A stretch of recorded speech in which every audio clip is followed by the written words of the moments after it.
दोस्तों इस वीडियो में पढ़ेंगे जीके जीएस के 70 इंपॉर्टेंट क्वेश्चन। कितने? 70 इंपॉर्टेंट क्वेश्चन। अच्छे क्वेश्चन होंगे, सिलेक्टेड क्वेश्चन लिए। तो चलिए यहाँ पर स्टार्ट करते हैं। पहला क्वेश्चन क्या, देखिए ध्यान से।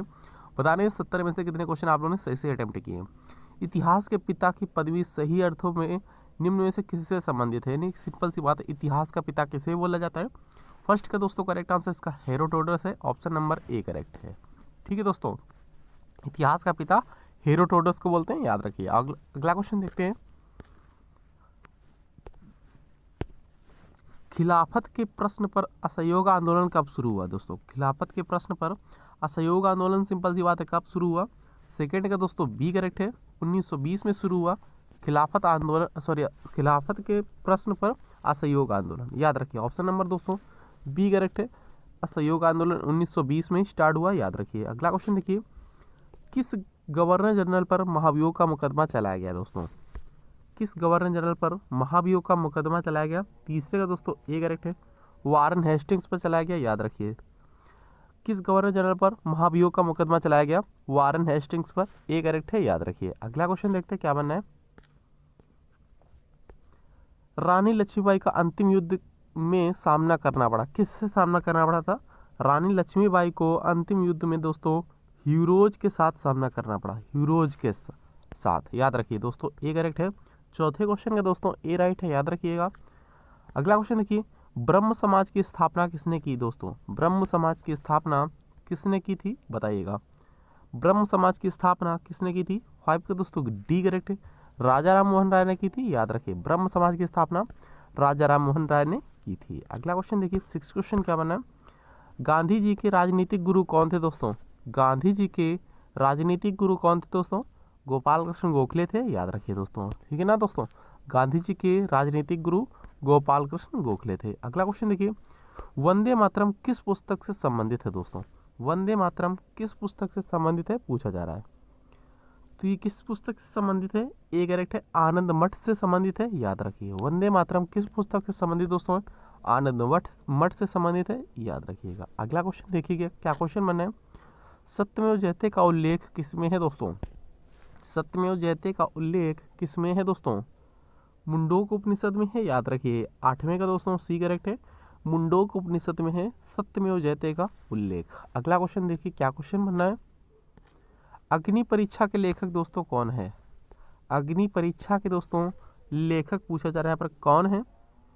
तो 9th क्वेश्चन का करेक्ट है ऑप्शन नंबर बी वाला, आचार्य तुलसी है, याद रखिए। अग्नि परीक्षा के लेखक दोस्तों कौन है? आचार्य तुलसी हैं, याद रखिएगा। अगला क्वेश्चन देखते हैं क्या बनना है। देखिए भारत छोड़ो आंदोलन कब प्रारंभ हुआ? दोस्तों पूछा जा रहा है भारत छोड़ो आंदोलन कब प्रारंभ हुआ था? 10th क्वेश्चन का दोस्तों बी करेक्ट है, अगस्त 1942 में प्रारंभ हुआ, याद रखिए। भारत छोड़ो आंदोलन अगस्त 1942 में स्टार्ट हुआ। अगला क्वेश्चन देखते हैं क्या बनना है। पोस्ट ऑफिस अंग्रेजी के लेखक कौन है? दोस्तों पोस्ट ऑफिस अंग्रेजी के लेखक कौन है, पूछा जा रहा है। बताओ फटाफट, पोस्ट ऑफिस के लेखक कौन है? पोस्ट ऑफिस पुस्तक है, इसके लेखक पूछा जा रहा है कौन है? दोस्तों 11th का करेक्ट है यहाँ पर ऑप्शन नंबर सी वाला, रविन्द्रनाथ टैगोर है, याद रखिए। पोस्ट ऑफिस के लेखक दोस्तों रविन्द्रनाथ टैगोर है। अगला क्वेश्चन देखा जाए फिर क्या बनना है। 12 क्वेश्चन ध्यान से देखो क्या क्वेश्चन बनना है। जनरल डायर का नाम किस घटना से जुड़ा है? दोस्तों जनरल डायर का नाम किस घटना से जुड़ा है? दोस्तों जलियांवाला बाग हत्याकांड से जुड़ा हुआ है, याद रखिए। 13 अप्रैल 1919 में हुआ था, याद रखना है। अगला क्वेश्चन देखते हैं क्या बनना है। मध्यकालीन राजस्थान के किस शासक को अभिनव भारताचार्य के नाम से पुकारा गया? दोस्तों सिंपल सी बात है, अभिनव भारताचार्य के नाम से किससे पुकारा गया था? मध्यकालीन राजस्थान का शासक था तो राणा कुंभा को, याद रखिए। ऑप्शन नंबर दोस्तों इसका बी करेक्ट आंसर हो जाएगा, राणा कुंभा को अभिनव भारताचार्य के नाम से पुकारा जाता था, याद रखिए। अगला क्वेश्चन देखिए 14 क्वेश्चन, सिख के अंतिम गुरु कौन थे? या फिर सिखों के अंतिम गुरु दोस्तों कौन थे? सिखों के 10वें गुरु कौन थे, ऐसा बोल सकते हो। 14 का दोस्तों ए करेक्ट है, गुरु गोविंद सिंह थे, याद रखिए। गुरु गोविंद सिंह थे सिखों के 10वें एवं अंतिम गुरु, याद रखिएगा। अगला क्वेश्चन देखिए, कौन भारतीय दर्शन की प्रारंभिक विचारधारा है? दोस्तों कौन भारतीय दर्शन की प्रारंभिक विचारधारा है? 15 का दोस्तों ए करेक्ट है, सांख्य है, याद रखिए। ठीक है दोस्तों, अगला क्वेश्चन देखते हैं क्या है। कौन भारतीय दर्शन की प्रारंभिक विचारधारा है? सांख्य। अगला क्वेश्चन देखिए 16 क्वेश्चन क्या है, बेसिन की संधि दोस्तों कब हुई थी? बेसिन की संधि कब हुई थी पूछा जा रहा है। तो करेक्ट आंसर 16 का ऑप्शन नंबर डी वाला 1802 में हुई थी, याद रखिएगा। बेसिन की संधि 1802 में हुई थी, याद रखिए। अगला क्वेश्चन देखिएगा, देखिए भारतीय राष्ट्रीय कांग्रेस के पहले अध्यक्ष कौन थे? भारतीय राष्ट्रीय कांग्रेस के पहले अध्यक्ष पूछा जा रहा है, WC बनर्जी थे, याद रखिए। यानी कि व्योमेश चंद्र बनर्जी थे भारतीय राष्ट्रीय कांग्रेस के पहले अध्यक्ष, याद रखिएगा। अगला क्वेश्चन देखते हैं क्या बना है। 18वां क्वेश्चन क्या है यहाँ पर देखो, निम्नलिखित में से कौन सा युद्ध था जिसने भारत में ब्रिटिश प्रभुत्व को प्रारंभ किया? बताइए फटाफट, यहाँ पर कौन सा ऐसा युद्ध था जिसमें भारत में ब्रिटिश प्रभुत्व को प्रारंभ किया? प्लासी का युद्ध था दोस्तों, याद रखिए। प्लासी का युद्ध 1757 में हुआ था, याद रखना है, ठीक है दोस्तों। तो ऐसा कौन सा युद्ध था जिसमें भारत में ब्रिटिश प्रभुत्व का प्रारंभ हुआ था? प्लासी का युद्ध था 1757 वाला। अगला क्वेश्चन देखिए क्या बनना है, स्वर्ण मंदिर के संस्थापक कौन थे? स्वर्ण मंदिर के संस्थापक दोस्तों कौन थे? गुरु अर्जुन देव, गुरु तेग बहादुर, गुरु नानक देव, गुरु गोविंद सिंह। 19 का दोस्तों यहाँ पर बी करेक्ट है, गुरु अर्जुन देव थे, याद रखिए। गुरु अर्जुन देव स्वर्ण मंदिर के संस्थापक थे। सांची का स्तूप किसने बनवाया दोस्तों? सांची का स्तूप किसने बनवाया था पूछा जा रहा है यहाँ पर, बताओ फटाफट। अशोक, गौतम बुद्ध, चंद्रगुप्त या फिर कौटिल्य। 20 का दोस्तों करेक्ट है ऑप्शन नंबर ए, अशोक ने बनवाया था सांची का स्तूप, याद रखिए। अगला क्वेश्चन देखिए क्या बनना है, ब्रिटिश काल में दिल्ली से पहले भारत की राजधानी कहाँ थी दोस्तों? ब्रिटिश काल में दिल्ली से पहले भारत की राजधानी कहाँ थी? कलकत्ता, बम्बई, पटना, लखनऊ। 21 का दोस्तों ए करेक्ट है, कलकत्ता थी, याद रखिए। कहाँ थी? कलकत्ता। ब्रिटिश काल में दिल्ली से पहले भारत की राजधानी कहाँ थी? कलकत्ता थी, याद रखना है। अगला क्वेश्चन देखिए क्या क्वेश्चन बनना है, निम्न में से कौन भारतीय राष्ट्रीय कांग्रेस के अध्यक्ष रही दोस्तों? भारतीय राष्ट्रीय कांग्रेस के अध्यक्ष कौन रही थी? एनी बेसेंट रही थी, याद रखिए। कौन रही थी? Annie Besant. चलिए सी करेक्ट है। अगला क्वेश्चन देखिए क्या क्वेश्चन बनना है, भारत का पहला मुस्लिम आक्रमण किस वर्ष हुआ? भारत का पहला मुस्लिम आक्रमण किस वर्ष हुआ था दोस्तों? 712 ईस्वी में हुआ था, याद रखिए। करेक्ट है दोस्तों ऑप्शन नंबर सी वाला। क्या करेक्ट है? राइट है दोस्तों ऑप्शन नंबर सी वाला। अगला क्वेश्चन देखिए क्या क्वेश्चन बनना है, द्वितीय महायुद्ध कब समाप्त हुआ? देखिए पहला महायुद्ध हुआ था 1914 से 1918, 1914 से 1918 तक हुआ था। दूसरा युद्ध हुआ था 1939 से 1945 तक, ठीक है ना दोस्तों। तो पहला युद्ध चला था, सिंपल सी बात है आपका, पहला युद्ध चला था आपका 4 वर्ष, दूसरा युद्ध चला था आपका 6 वर्ष। तो यहाँ पर कब समाप्त हुआ? दूसरा युद्ध की बात हो रही है 1945 में समाप्त हुआ, याद रखिए, ठीक है दोस्तों।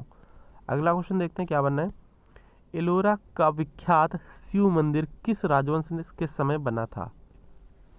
एलोरा का जो विख्यात शिव मंदिर है किस राजवंश के समय में बना था दोस्तों? 25 का दोस्तों करेक्ट है इसका ऑप्शन नंबर ए वाला, राष्ट्रकूटों के समय में बना था, याद रखिए, या फिर शासनकाल में बना था, याद रखिएगा। अगला क्वेश्चन देखिए, गुज्जर प्रतिहार वंश का संस्थापक कौन था दोस्तों? गुज्जर प्रतिहार वंश का संस्थापक कौन था? 26 का दोस्तों ए करेक्ट है, नागभट्ट था, याद रखिए। कौन था? नागभट्ट। ए करेक्ट है, याद रखना है। अगला क्वेश्चन देखिए 27 क्वेश्चन क्या बनना है, राज्यसभा द्वारा लोकसभा को धन विधेयक कितने समय में लौटा देना चाहिए? राज्यसभा द्वारा लोकसभा को धन विधेयक कितने समय में लौटा देना चाहिए दोस्तों? तो करेक्ट है 27 का सी वाला, 14 दिन के अंदर लौटा देना चाहिए, याद रखिए। अगला क्वेश्चन देखिए, भारतीय संविधान कब लागू हुआ दोस्तों? भारतीय जो संविधान है ये कब लागू हुआ था? तो करेक्ट आंसर जा रहा है 28 का ऑप्शन नंबर इसका डी वाला, 26 जनवरी 1950 में लागू हुआ, याद रखिए। देखिए दोस्तों क्या क्वेश्चन बनना है, संविधान के किस अनुच्छेद के अधीन भारत के राष्ट्रपति राष्ट्रीय आपात घोषणा कर सकते हैं? मतलब कि ऐसा पूछा जा रहा है संविधान के ऐसा कौन सा अनुच्छेद जिसमें राष्ट्रपति शासन मतलब कि भारत में राष्ट्रीय आपात की घोषणा हो सकती है, मतलब कि राष्ट्रपति जो है राष्ट्रीय आपात की घोषणा कर सकते हैं। कौन सा अनुच्छेद है? एक होता है राष्ट्रीय आपातकाल, राष्ट्रपति शासन, वित्तीय आपातकाल, तीन होते, 352, 356, 360 ऐसा। तो करेक्ट आंसर जा रहा है इसका ऑप्शन नंबर बी वाला। राष्ट्रीय आपातकाल घोषणा कर सकते हैं 352 के तहत, याद रखिए ऑप्शन नंबर 29 का बी करेक्ट है। लोकसभा की निश्चित की गई अधिकतम सदस्य संख्या दोस्तों कितनी है? तो ये कितनी हो जाएगी? 350, 352, 525, 520। लोकसभा की निश्चित की गई अधिकतम सदस्यों की संख्या कितनी है? 30 का दोस्तों करेक्ट है ऑप्शन नंबर बी वाला। 552 है कुल, याद रखिए 552। लोकसभा का सदस्य बनने के लिए न्यूनतम आयु सीमा दोस्तों कितनी है? 35 वर्ष, 30 वर्ष, 25 वर्ष, 18 वर्ष। लोकसभा का सदस्य बनने के लिए 25 वर्ष है, याद रखिए। राज्यसभा का सदस्य बनने के लिए 30 वर्ष है, याद रखिए। तो दोस्तों करेक्ट आंसर दोस्तों इसका ऑप्शन नंबर सी वाला है, याद रखिएगा। अगला क्वेश्चन देखिएगा, संविधान की धारा 370 केवल किस राज्य पर लागू होती है दोस्तों? तो करेक्ट आंसर जम्मू कश्मीर। अब ये गाइस धारा खत्म कर दी गई, ठीक है दोस्तों, याद रखिए ऑप्शन नंबर दोस्तों ए करेक्ट है। जम्मू कश्मीर में धारा 2019 में खत्म कर दी गई थी, याद रखिए। फिर भी ये क्वेश्चन पूछा जा सकता है आप सभी से कि जो संविधान मतलब कि अनुच्छेद 370 ये कौन सी धारा, मतलब कि धारा 370 जो थी ये किस राज्य से संबंधित थी, किस राज्य में सबसे पहले लागू होती थी? तो जम्मू कश्मीर में लागू होती थी मगर ये 2019 में समाप्त कर दी गई थी। भारत के सर्वोच्च न्यायालय का न्यायाधीश कितनी आयु तक पद पर रह सकता है? भारत का सर्वोच्च न्यायालय का न्यायाधीश होता है, कितनी आयु तक अपने पद पर रह सकता है? करेक्ट आंसर इसका ऑप्शन नंबर ए वाला हो जाएगा 33 का, यानी कि वह 65 वर्ष की आयु तक रह सकता है।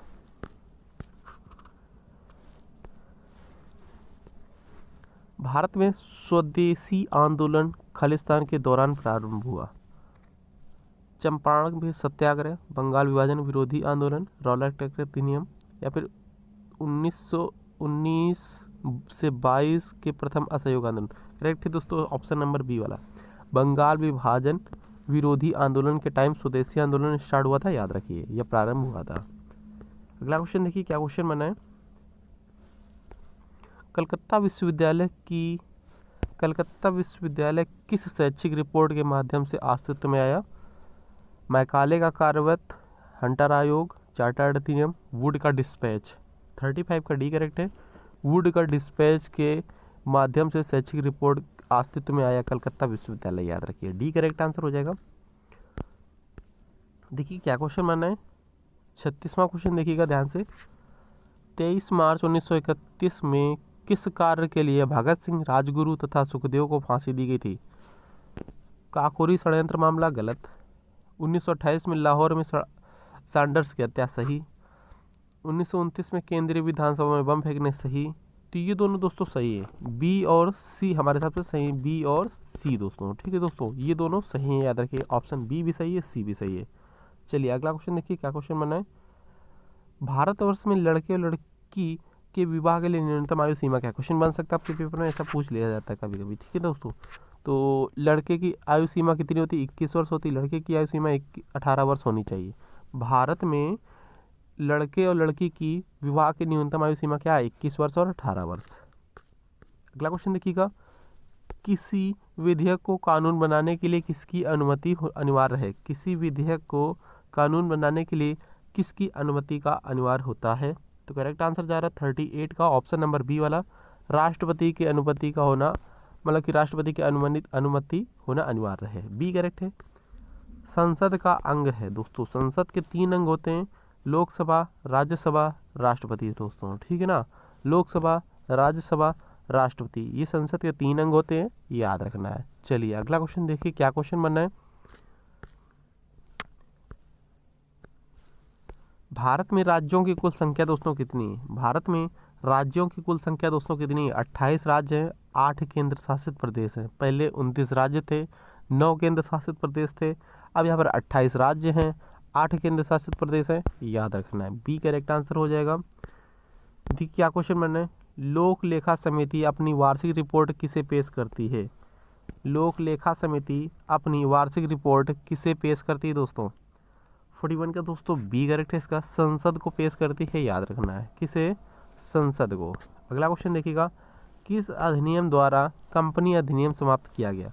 बहुत इंपॉर्टेंट क्वेश्चन पेपर में आ सकता है किस अधिनियम द्वारा कंपनी अधिनियम समाप्त किया गया? 42 का दोस्तों यहाँ पर बी करेक्ट है। 1858 का अधिनियम।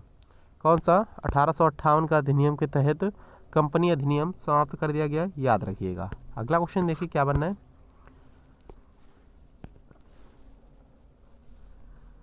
देखिए भारत के कितने प्रतिशत लोग कृषि पर आधारित है? 43 का दोस्तों यहाँ पर सी करेक्ट है, यानी कि 45 से 52% तक, 45 से 55% मान सकते हो, बीच में, इसके बीच में, यानी कि 52% आ रहा है, समथिंग में यही आ रहा है। तो 52% लोग ऐसे हैं जो कृषि पर ही आधारित है, सी करेक्ट है।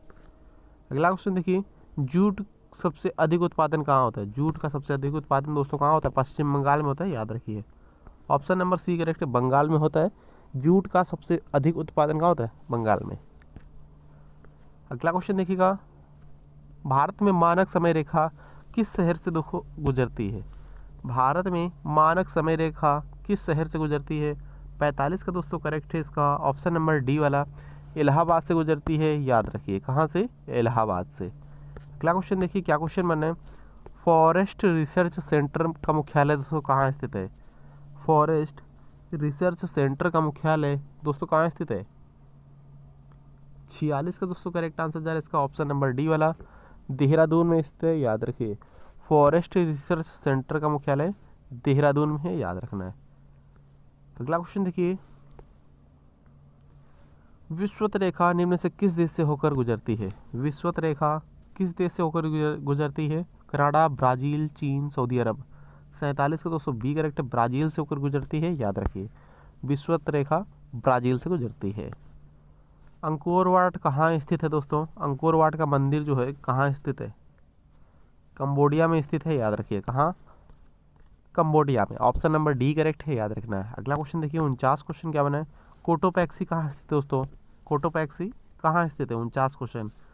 ए करेक्ट है, इक्वाडोर में स्थित है कोटोपैक्सी। कहाँ स्थित दोस्तों? इक्वाडोर में। कोटोपैक्सी कहाँ स्थित है? इक्वाडोर में स्थित है। 49 का ए करेक्ट है। अगला क्वेश्चन देखिएगा क्या क्वेश्चन बनना है। देखिए दोस्तों क्या क्वेश्चन बनना है, 50 क्वेश्चन इंपॉर्टेंट है, ध्यान से देखो। विश्व का सबसे ऊंचा जलप्रपात कौन सा है दोस्तों? विश्व का सबसे ऊंचा जलप्रपात एंजल जलप्रपात है, याद रखिए। कौन सा है? एंजल जलप्रपात है। विश्व का सबसे ऊंचा जलप्रपात एंजल जलप्रपात। ओके। अगला क्वेश्चन देखिए, कौन सी पर्वत श्रृंखला विश्व में सबसे बड़ी है दोस्तों? कौन सी पर्वत श्रृंखला विश्व में सबसे बड़ी है? तो करेक्ट आंसर है 51 क्वेश्चन का, ऑप्शन नंबर बी वाला, एडीज पर्वत श्रृंखला, याद रखिए। क्या करेक्ट है? बी राइट है दोस्तों इसका, एडीज पर्वत श्रृंखला विश्व की सबसे बड़ी पर्वत श्रृंखला है, याद रखिए। विश्व की सबसे बड़ी झील कौन सी है दोस्तों? विश्व की सबसे बड़ी झील की बात कर रहा हूँ यहाँ पर, तो कैस्पियन सागर, ये भी एक झील ही बोल सकते हो, ठीक है दोस्तों। विश्व की सबसे बड़ी झील है, याद रखिए। डी करेक्ट आंसर हो जाएगा। देखिए 53 क्वेश्चन क्या बनना है। उत्तर और दक्षिण कोरिया को अलग करने वाली सीमा रेखा क्या कहलाती है दोस्तों? उत्तर और दक्षिण कोरिया को अलग करने वाली सीमा रेखा क्या कहलाती है दोस्तों? तो 53 क्वेश्चन का सी करेक्ट है यहाँ पर, 38वीं समांतर रेखा कहलाती है दोस्तों। 38वीं समांतर रेखा कहलाती है, याद रखिएगा। उत्तर कोरिया और दक्षिण कोरिया को अलग करने वाली सीमा रेखा 38वीं सीमा रेखा, याद रखिए। 38वीं समांतर रेखा है, सी करेक्ट है।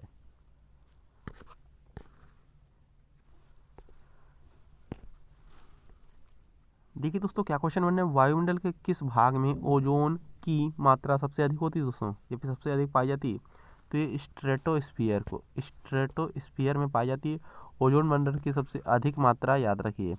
स्ट्रेटोस्फीयर का मतलब होता है समताप मंडल, ठीक है ना दोस्तों। समताप मंडल में पाई जाती है ओजोन मंडल की सबसे अधिक मात्रा। देखिए क्या क्वेश्चन बना है, सौर मंडल की खोज दोस्तों किसने की थी? सौर मंडल की खोज किसने की थी, पूछा जा रहा है आप सभी से, बताओ। तो ये दोस्तों कॉपरनिकस ने की थी, याद रखिएगा। सौर मंडल की खोज कॉपरनिकस ने की थी। फिलहाल ए करेक्ट है 55 क्वेश्चन का। नेक्स्ट क्वेश्चन देखिए क्या क्वेश्चन बनना है। चलिए अगला क्वेश्चन देखिए, 56 क्वेश्चन इंपॉर्टेंट है भाई क्वेश्चन। भारत के आर्थिक विकास के लिए द्वितीय पंचवर्षीय योजना में कौन सी नीति अपनाई गई थी?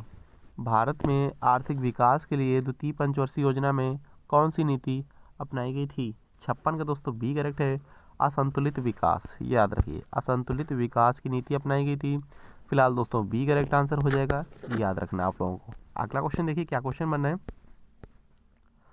भारतीय अर्थव्यवस्था में पिछड़ेपन का सर्वप्रमुख कारण क्या है दोस्तों? भारतीय अर्थव्यवस्था में पिछड़ेपन का मतलब कि पिछड़ेपन का सर्वप्रमुख कारण क्या है? 57 क्वेश्चन का सी करेक्ट है। देश की विशाल जनसंख्या। क्या है? देश की विशाल जनसंख्या है भारतीय अर्थव्यवस्था के पिछड़ेपन का सर्वप्रमुख कारण। सी करेक्ट आंसर हो जाएगा। 58 क्वेश्चन देखिएगा। सकल राष्ट्रीय आय और सकल घरेलू उत्पाद तथा अर्थात जीएनई और जीडीपी में क्या अंतर है?